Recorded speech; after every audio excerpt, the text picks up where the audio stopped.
बिस्मिल्लाहिर्रहमानिर्रहीम। एक और ज़बरदस्त वीक और मार्केट माशाल्लाह क्या बुल रन है बाज़ार का। और नॉन स्टॉप डेली बेसिस पे बाज़ार के नए हाइज बन रहे हैं। 97,798 की बाज़ार ने वीकली क्लोजिंग ली, एवर हाई क्लोजिंग। और फ्राइडे को ही मार्केट ने फिर से एक एवर हाई अपना क्रिएट किया। 99,200 तक का हाई बन चुका है और 2200 पॉइंट एक वक्त में बाज़ार प्लस था कल के दिन। और लग ऐसा रहा था कि शायद सारे टारगेट आज ही पूरे करने हैं इन्होंने, सारे लेवल्स आज ही आएंगे, कि 1 लाख इंडेक्स भी शायद ये कल ही करने के मूड में थे। लेकिन बड़ी मेहरबानी कि थोड़ा बहुत बाज़ार ने करेक्शन की और इंट्राडे में मार्केट में दोबारा से प्रेशर आया, बनता है। देखें वीक ऑन वीक बेसिस पे फिर से इस वीक के अंदर मार्केट ने टोटल तकरीबन 4,000 पॉइंट्स के गेन लिए हैं। और ये जो महीना है, ये महीना अब तक 10,000 पॉइंट के टोटल गेंस के साथ इस वक्त ट्रेड हो रहा है। Next week roll over week start होने जा रहा है। रोल ओवर वीक का ये मतलब नहीं है कि बाज़ार में प्रेशर ही आना है। आप पिछले 2 महीने से जो चीज़ विटनेस कर रहे हैं हम लोग मार्केट में कि रोल ओवर वीक भी बाज़ार पॉजिटिव ही क्लोज करता है, क्योंकि बाज़ार में रिदम बहुत अच्छा बना हुआ है। अच्छा, फिर कुछ मुख्तलिफ रीज़न्स ऐसे हैं कि जिसकी वजह से मार्केट में सब बहुत पैसा हम स्पीड से आता हुआ देख रहे हैं। कुछ म्यूचुअल फंड्स का हम इंटरेस्ट आता हुआ देख रहे हैं। फिर जो बैंक्स का जो एक मामला चल रहा है और बैंक्स के जो फिक्स्ड डिपॉजिट्स हैं उनके ऊपर जो एक तलवार लटक रही है, तो लोगों को जो है वो अब स्टॉक मार्केट और स्टॉक मार्केट के अलावा और कुछ चंद चीज़ें ऐसी हैं कि जहां अपना पैसा लोग इन्वेस्ट कर रहे हैं, लेकिन ज़्यादा पैसा हम स्टॉक मार्केट की तरफ ही आता हुआ देख रहे हैं। ये देखें, एक बात बताऊं आपको कि ये जो चीज़ इस वक्त जो चल रही है मार्केट में कि म्यूचुअल फंड्स को इस वक्त याद आ रहा है, और ये जो बैंक्स से जो फिक्स डिपॉजिट्स हैं वो अगर बैंक से मूव कर रहे हैं इक्विटी फंड्स की तरफ, तो ये पॉजिटिव भी है, ठीक है, लेकिन ये एक तरीके से नेगेटिव भी है, ठीक है। इसके दोनों पहलू हैं बराबरी के, क्योंकि जो लोग पहले माल ले चुके, जिन्होंने इस मार्केट में पहले रिएक्ट किया, उनको बहुत प्यारा एग्ज़िट जो है, या एग्ज़िट कहें या प्रॉफिट टेकिंग कहें। देखिए, प्रॉफिट टेकिंग कहीं ना कहीं तो होती है, क्योंकि कल भी ये ग्रुप के अंदर मेरे लोग ये सवाल एक दूसरे से पूछ रहे थे, और इसके ऊपर मैं पहले भी बता चुका हूँ कि देखिए, मैं ज़्यादा इन चीज़ों को इसलिए अहमियत नहीं देता कि हर दौर में एक बायर है एक सेलर है। अगर कोई नया बायर बाज़ार में आया है तो वो उसी वक्त बाय कर सकता है कि जब कोई सेलर मौजूद हो, ठीक है। अच्छा, और बायर अगर बड़ा है तो डेफिनेटली उसके लिए सेलर भी कोई बड़ा चाहिए। अच्छा, सेलर आज के दौर में कौन है? वो लोग हैं जिन्होंने 80-90 रुपये और 100 रुपये पे OGDC लिया था। यही म्यूचुअल फंड्स से जो 100 रुपये पे OGDC बेच रहे थे, आज वो माशाल्लाह 180 से लेना शुरू हुए हैं और 200 रुपये तक वो OGDC अगर ले रहे हैं। मैं एक मिसाल दे रहा हूँ एक आइटम के तौर पे। इसी तरह और तमाम अक्रॉस द बोर्ड अगर आप म्यूचुअल फंड्स की बाय देख रहे हैं, तो सबसे पहली बात एक मज़े की मैं एक बात बताऊं कि सोचने वाली बात है कि आप लोगों का ही पैसा होता है म्यूचुअल फंड्स के पास, तो क्या आप लोगों को अथॉरिटी है कि उन म्यूचुअल फंड से आप पूछें कि सो रहे थे इससे पहले जब 22% इंटरेस्ट रेट था, और जब मुझ जैसा एक छोटा सा आदमी वीडियो में आके जो है वो लोगों को कन्विंस कर रहा था, जब 39% इन्फ्लेशन थी, और मुझ जैसा एक छोटा सा आदमी आके प्रेडिक्ट कर रहा था कि ये इन्फ्लेशन नीचे गई और फिर इंटरेस्ट रेट भी नीचे जाएंगे और फिर हमारा रुपी पैरिटी जो है, डॉलर रुपी पैरिटी जो है वो भी स्टेबल हो जाएगी।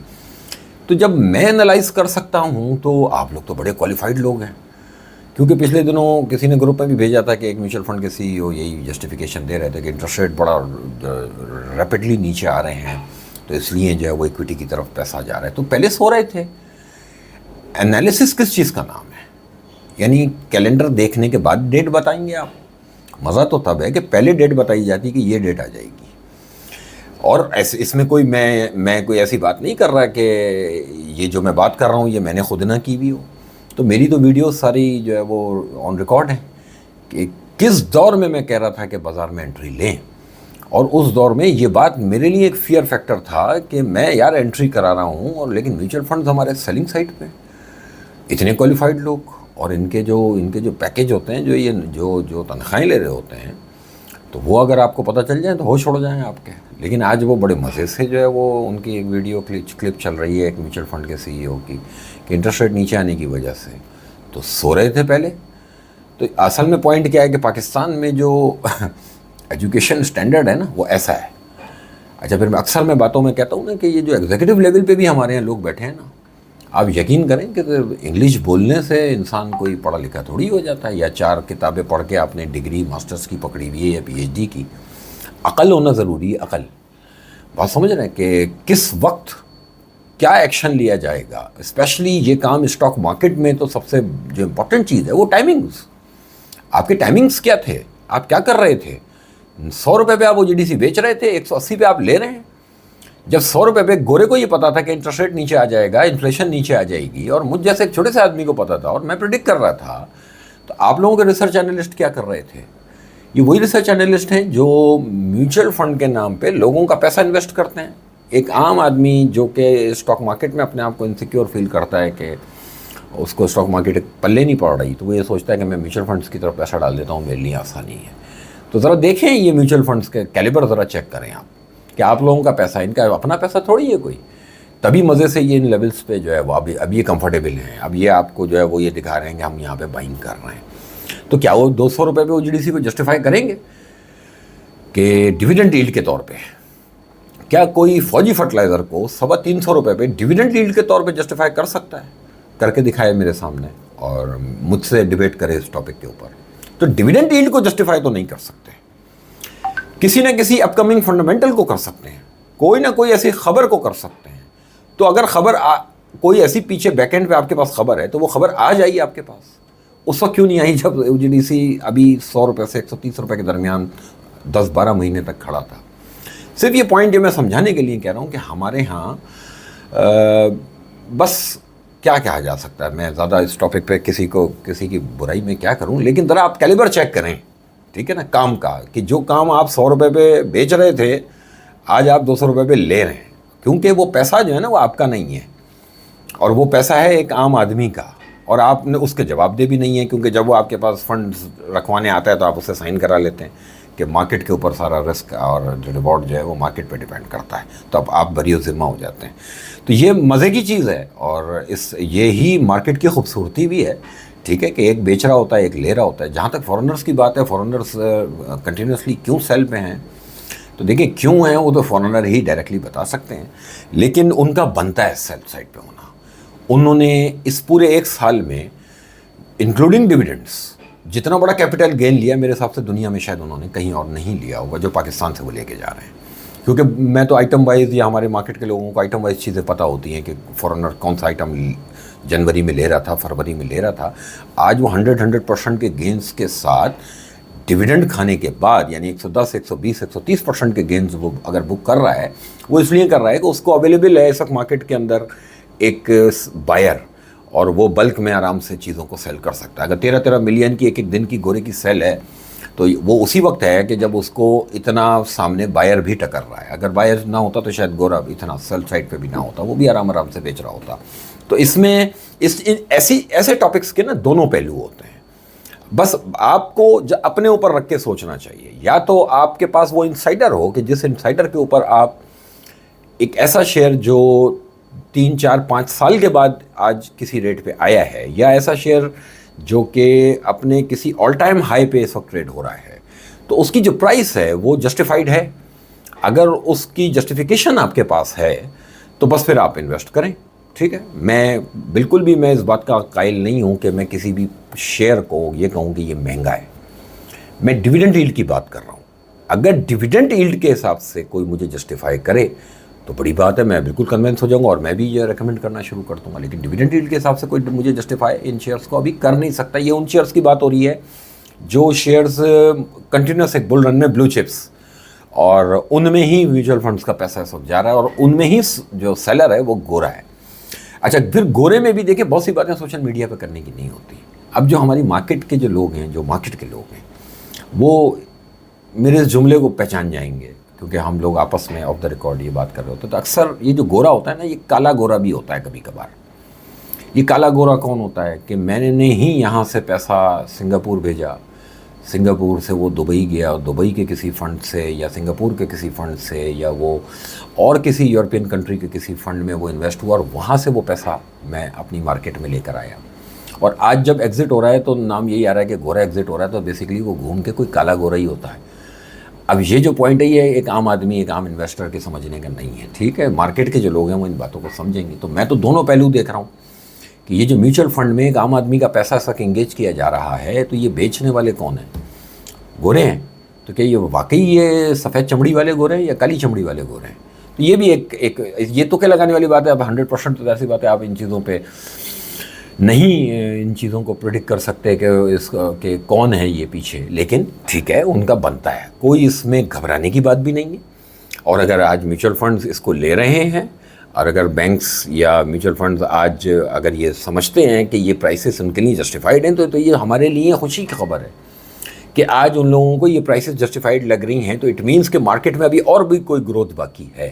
तो ये तो फिर कंफर्मेशन है उस बात की कि आज से 2 महीने पहले मैंने एक वीडियो अपलोड की थी और मैंने कहा था कि दिसंबर 2025, 1 दिसंबर तो अब आने वाला है, एक हफ्ते के बाद, ये 24 का दिसंबर है, अब 25 का जो दिसंबर है, तो उस दिसंबर को मैंने फोरकास्ट किया हुआ 1,40,000 इंडेक्स।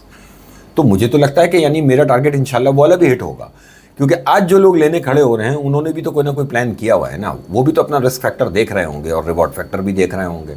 तो उनको इस प्राइस पे भी अगर रिस्क और रिवॉर्ड एक अच्छा क्राइटेरिया मिल रहा है, तो ये मेरे लिए भी हौसला अफजा बात है और ये आपके लिए भी हौसला अफजा बात है। तो इसको तो अप्रिशिएट करना चाहिए कि ठीक है, नया पैसा बाजार में आया। मार्केट कैपिटलाइजेशन मैं समझता था कि 60-70 हज़ार इंडेक्स पे तकरीबन 45 अरब डॉलर की होगी।